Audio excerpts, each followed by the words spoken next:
Bismillahirrahmanirrahim. Assalamu alaikum dear students. I am Sir Fiaz and today I am going to solve exercise 2.4. Question number 1 है examine the nature of the root. हमने यहाँ बताना है बच्चों, nature of the root बताना है। बहुत ही easy exercise है, सिर्फ नेचर ऑफ द रूट बताना है of the following quadratic equations. Part number 1 से लेकर पार्ट नंबर 6 तक हमें क्वाड्रेटिक इक्वेशन गिवन है, तो हमने यहाँ ये बताना है कि इनकी नेचर ऑफ द रूट क्या है। ठीक है, तो सोल्यूशन में जाने से पहले थोड़ा सा आपको तो बता दूँ बेसिक कि नेचर ऑफ द रूट कैसे फाइंड करेंगे। नेचर ऑफ द रूट जो है वो डिस्क्रिमिनेंट वाले फार्मूले से हम फाइंड करेंगे। डिस्क्रिमिनेंट वाला फार्मूला b² - 4ac। ठीक है, हमने इस फार्मूले, ठीक है, डिस्क्रिमिनेंट वाला फार्मूला लगाएंगे। उसके बाद अगर हमारा आंसर बच्चों b² - 4ac का आंसर ग्रेटर दैन 0 आ जाए, मतलब डिस्क्रिमिनेंट का आंसर ग्रेटर दैन 0 आ जाए और वो परफेक्ट स्क्वायर हो, आंसर हमारा ग्रेटर दैन 0 आ जाए और वो परफेक्ट स्क्वायर हो। ठीक है, परफेक्ट स्क्वायर का मतलब होता है 9 हो, 16 हो, 25 हो, इस तरह का आंसर आए तो हमारे क्या होंगे, हम लिखेंगे roots are rational, real and unequal. ठीक है, roots are rational and unequal लिखेंगे। इस तरह अगर हमारे पास डिस्क्रिमिनेंट का आंसर b² - 4ac डिस्क्रिमिनेंट है, ठीक है, इसका आंसर 0 से ग्रेटर आए और परफेक्ट स्क्वायर ना हो, मतलब इस तरह 5 आ जाए, 7 आ जाए, 11 आ जाए, परफेक्ट स्क्वायर नहीं है, तो हम लिखेंगे roots are irrational. Roots are irrational and unequal. Roots हमारे इरैशनल होंगे और अनइक्वल होंगे। अगर हमारा आंसर 0 आ जाए तो हम लिखेंगे रूट्स आर रियल। अगर आंसर 0 आ जाए तो रूट्स आर रियल और इक्वल होंगे। अगर आंसर हमारा लेस देन 0 आ जाए, मतलब नेगेटिव आ जाए, तो रूट्स आर इमेजिनरी होंगे। ठीक है, रूट्स आर इमेजिनरी। ये 4 कंडीशन है बच्चों, इनको हमने ज़हन में रख के तो फिर हमने लिखनी है इनकी नेचर। तो चलते हैं सॉल्यूशन की तरफ। 3x² - 9x - 2। सबसे पहले हमने इसका डिस्क्रिमिनेंट निकालना है। ठीक है, डिस्क्रिमिनेंट का शॉर्ट नाम होता है DISC, डिस्क हम लिखते हैं। ठीक है, इसको हम लिखते हैं डिस्क b² - 4ac। ठीक है, हमने ये फार्मूला यूज़ करना है, b² - 4ac। हमें ये जो क्वाड्रेटिक इक्वेशन गिवन है इसमें सबसे पहले हमने a, b और c की वैल्यू फाइंड करनी है। ठीक है, जिस तरह पहले हमने की थी, a की वैल्यू क्या है, जो x² के साथ होती है हमारे पास वो a की वैल्यू होती है, जो x के साथ होती है हमारे पास वो b की वैल्यू होती है, जो लास्ट वाली कांस्टेंट होता है वो हमारे पास c की वैल्यू होती है। ठीक है, a, b, c की वैल्यू फाइंड करनी है। a की वैल्यू 3, b की वैल्यू -9, c की वैल्यू -2। अब हमने डिस्क्रिमिनेंट वाला फार्मूला लगा देना है नेचर फाइंड करने के लिए। Disc is equal to b² - 4ac। b की वैल्यू क्या है यहाँ पे -9, ये हो जाएगा -9 का होल स्क्वायर, -4 और a की वैल्यू है 3, c की वैल्यू है -2। ये हमारे पास आएगा 9 का स्क्वायर हो गया 81, माइनस और माइनस प्लस, 4 3 12, 12 2 24। अब इन दोनों को ऐड करेंगे तो हमारे पास बच्चों आंसर आएगा 105। ये डिस्क आ गया ना, डिस्क्रिमिनेंट। अब हमारे पास ये जो आंसर आया है ये 0 से ग्रेटर है। 105 जो आया आंसर है ये ग्रेटर दैन 0 है ना, ये देखो 0 से ग्रेटर है और परफेक्ट स्क्वायर नहीं है। ग्रेटर दैन 0 है लेकिन परफेक्ट स्क्वायर नहीं है, तो हम क्या लिखेंगे इसको, परफेक्ट स्क्वायर नहीं है लेकिन 0 से ग्रेटर है ना, तो हम लिखेंगे रूट्स आर, यहाँ लिखेंगे रूट्स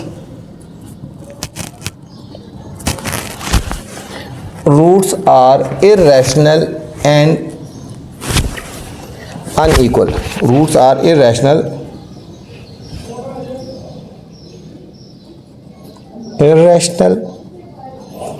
एंड अनइक्वल। ठीक है, roots are irrational and unequal, क्योंकि हमारे पास परफेक्ट स्क्वायर नहीं आया तो इसलिए roots are irrational and unequal हो जाएंगे। सेकंड पार्ट है, बिल्कुल तमाम के तमाम पार्ट बच्चों इसी मेथड से करेंगे। डिस्क्रिमिनेंट फाइंड करेंगे, फिर उसके बाद हमने उसकी नेचर फाइंड करनी है, देखनी है। x² + 6x + 9 = 0। सबसे पहले हम a, b, c की वैल्यू फाइंड करेंगे। a की वैल्यू है 1 जो x² के साथ होती है, b की वैल्यू आ जाएगी 6 एंड c की वैल्यू आ गई 9। अब नेचर फाइंड करनी है। नेचर के लिए हमने डिस्क्रिमिनेंट वाला फार्मूला लगाएंगे। Disc is equal to B square minus 4ac, B square minus 4ac। B की वैल्यू क्या है यहाँ पे 6 का होल स्क्वायर माइनस 4, ए की वैल्यू 1 है और सी की वैल्यू 9 है।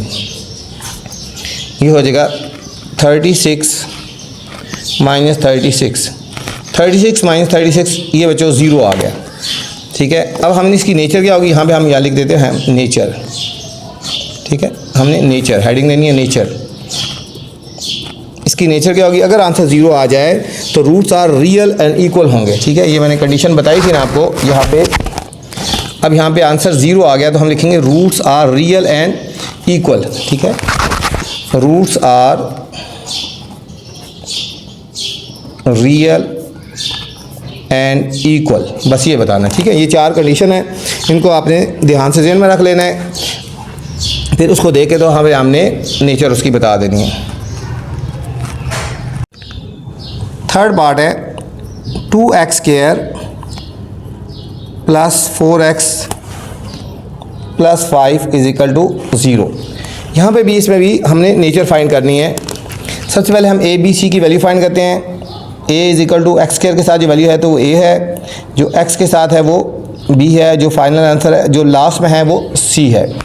डिस्क्रिमिनेंट वाला फार्मूला लगाएंगे, discriminant b square minus 4ac, b square minus 4ac। हमने यहाँ पे वैल्यूज़ पुट कर दी हैं a b c की। b की वैल्यू क्या है, यहाँ b की वैल्यू है 4 का स्क्वायर माइनस 4, a की वैल्यू है 2 और c की वैल्यू है 5। तो हमारे पास आ जाएगा 16 माइनस 4 2 8, 8 5 40।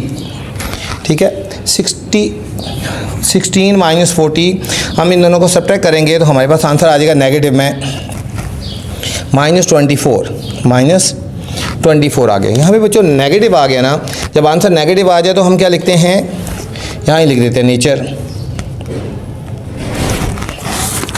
जब आंसर नेगेटिव आ जाए तो हम लिखेंगे roots are imaginary.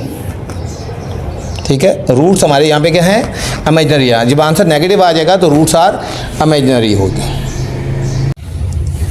Fourth part है 7x square minus 6x minus 1। ठीक है, सबसे पहले हम ABC की वैल्यू फाइंड करेंगे। A की वैल्यू होगी 7, B की वैल्यू जो x स्क्वायर के साथ होती है -6 और C की वैल्यू होगी -1 होगी। ठीक है, अब हमने डिस्क्रिमिनेंट वाला फार्मूला लगाना है ताकि हमें फिर नेचर के बारे में पता चले कि ऐसी नेचर है। b square minus 4ac, b की वैल्यू है -6 का होल स्क्वायर माइनस 4, a की वैल्यू 7 और c की वैल्यू -1। 6 का स्क्वायर हो गया 36, माइनस और माइनस प्लस 28। ये हमारे पास आ गया 64 आ गया। ये बच्चों जो 64 होता है ना, ये परफेक्ट स्क्वायर है। क्या है, परफेक्ट स्क्वायर है। तो हमारे पास नेचर क्या होगी, परफेक्ट स्क्वायर होता है तो हम लिखेंगे roots are rational, roots are rational. ठीक है, एक तो रूट्स आर रैशनल हैं और दूसरा क्या है,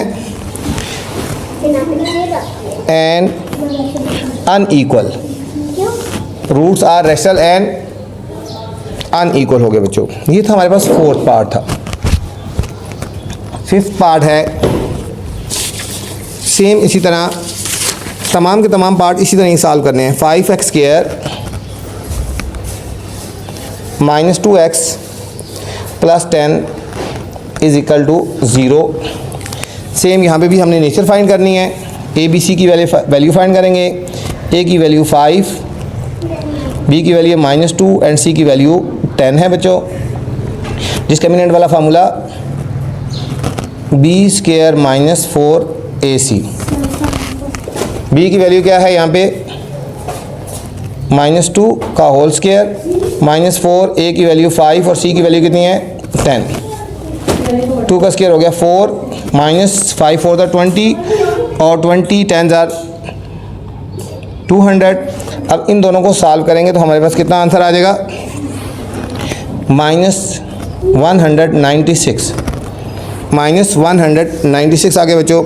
हमारे पास जो आंसर आया है वो नेगेटिव आया ना। ठीक है, हमारे पास जो आंसर आया क्या है, नेगेटिव आया है, तो हम क्या लिखेंगे, रूट्स आर इमेजिनरी। ठीक है, नेगेटिव जो होता है ना, यहाँ पे शायद परफेक्ट स्क्वायर बन रहा हो लेकिन नेगेटिव है ना, तो हम लिखेंगे roots are imaginary, roots are imaginary हो गया। 6 पार्ट है, X square minus 8x plus 16 is equal to 0। Same हम इसी तरह सॉल्व करेंगे, a is equal to 1, b is equal to -8 and c is equal to 16। Disc वाला formula लगाएंगे, b square minus 4ac, b की value कितनी है -8 -4, a की वैल्यू 1 और c की वैल्यू कितनी है 16। 8 का स्क्वायर हो गया 64 और हम इन दोनों को मल्टीप्लाई करेंगे -64, ये हमारे पास 0 आ गया। ठीक है, हमारे पास 0 आ गया, तो फिर हमारे पास नेचर क्या हो जाएगी। ठीक है, जब 0 आ जाए तो roots are real, roots are real और ठीक है, जब 0 आ जाए तो क्या होता है, roots are real and equal. ये तो स्टूडेंट क्वेश्चन नंबर 1। इस वीडियो में मैंने क्वेश्चन नंबर 1 बनाया है। अगर आपने नेक्स्ट क्वेश्चन देखने हैं तो मेरी नेक्स्ट वाली वीडियो देख सकते हैं। आपसे गुजारिश है, अगर चैनल पे नए हैं तो चैनल को लाइक करना है, सब्सक्राइब करना है और दोस्तों के साथ शेयर भी करना है, ताकि जो नई वीडियो बनाऊँ बर वक्त आप तक पहुँचे। अपना ख्याल रखना बच्चों, अल्लाह हाफिज़।